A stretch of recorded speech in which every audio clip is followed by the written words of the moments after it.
36ാമത് യുവജനോത്സവത്തിന് വേദിയായി മെഡ്ജുഗോറിയ. 2025 ഓഗസ്റ്റ് 4 തിങ്കളാഴ്ച മുതൽ ഓഗസ്റ്റ് 8 തീയതി വെള്ളിയാഴ്ച വരെയുള്ള ദിനങ്ങളിലാണ് ആഘോഷങ്ങൾ നടത്തപ്പെടുന്നത്. കർത്താവിന്റെ ആലയത്തിലേക്ക് നമുക്ക് പോകാം എന്ന 122ാം സങ്കീർത്തന വചനം 1-ാം വാക്യമാണ് ഈ വർഷത്തെ ആപ്തവാക്യം.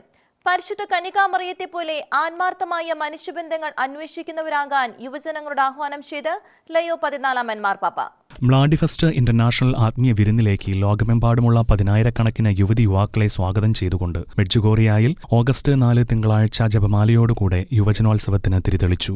2025 ഓഗസ്റ്റ് 4 തിങ്കളാഴ്ച മുതൽ ഓഗസ്റ്റ് 8 വെള്ളിയാഴ്ച വരെയുള്ള ദിനങ്ങളിലാണ് യുവജന സംഗമം നടത്തപ്പെടുന്നത്. ഏകദേശം 70 രാജ്യങ്ങളിൽ നിന്നുമായി 10,000-കണക്കിന് യുവതി യുവാക്കളെയാണ് 36ാമത് യുവജന സംഗമത്തിൽ പ്രതീക്ഷിക്കുന്നത്. മ്ലാഡിഫെസ്റ്റ് എന്ന് പേരിട്ടിരിക്കുന്ന യുവജന സംഗമത്തിന്റെ തുടക്കം 1989-ലാണ്. തുടർന്ന് ലോകത്തിലെ രണ്ടാമത്തെ ഏറ്റവും വലിയ കത്തോലിക്ക യുവജന സംഗമമായി മെഡ്ജുഗോറിയ മാറുകയുണ്ടായി.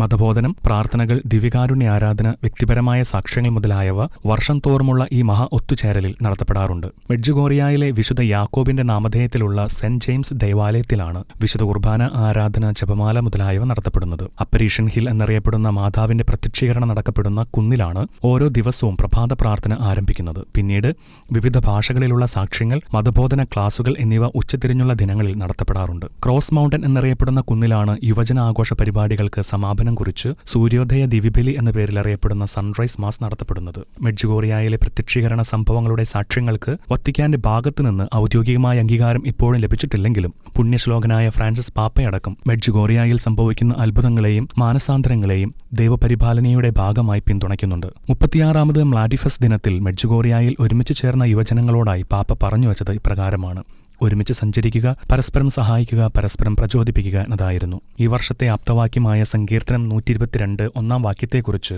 പാപ്പായുടെ വ്യാഖ്യാനം ഇപ്രകാരമായിരുന്നു: ദൈവഭവനം ലക്ഷ്യമാക്കിയുള്ള അതിയായ ദാഹത്താൽ സ്മരണയുണർത്തുന്ന യാത്ര. നാം ഓരോരുത്തരും ഭവനത്തിൽ ഒരു കുടുംബമാകുന്ന അനുഭവം. ഇവിടെയാണ് ദൈവത്തിന്റെ സ്നേഹം നമ്മെ കണ്ണിമായ്ക്കാതെ കാത്തിരിക്കുന്നത്. International desk, ഷെഖേന news.